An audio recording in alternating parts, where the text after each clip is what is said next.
咱来关心台东县的卑南乡第11线153公里的所在，昨暗6点多发生严重的车祸。这是一架车亲像是超速过弯失控，全弄向对面向的车道，弄到2台轿车，3架车是弄甲密密麻麻，5个人受伤，赶紧送病院，加载拢无生命危险。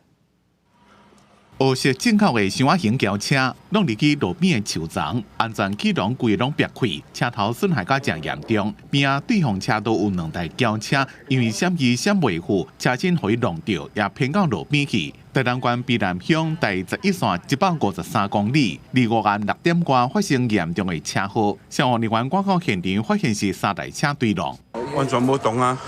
根据目击者讲。 黑色箱仔型轿车伫咧第11线卑南乡路段驶正紧，靠弯的时阵控制袂牢，驶到对向机弄到对向车道，连续弄到2台车，3台车拢受损真严重，总共5个人受伤送病去，包括2个囡仔，好加载拢无性命危险。伫咧第2台被撞的车后壁的东河乡民代表陈继伟，伊的车也差一点被撞到。 这台车转弯过来，连撞了2台车子。从哪里转弯？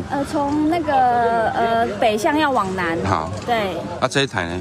这一台的话，全部都是要往北的。啊，是这一台没有刹车。对，完全是它转弯的情况之下，完全是没有刹车的，整个是倒对向车来的。哦 弄人的这台黑色轿车的驾驶，因为受伤真严重，伊是毋是有啉酒开车，抑个为什么驶这么紧？详细车祸的原因，抑个等待警方调查。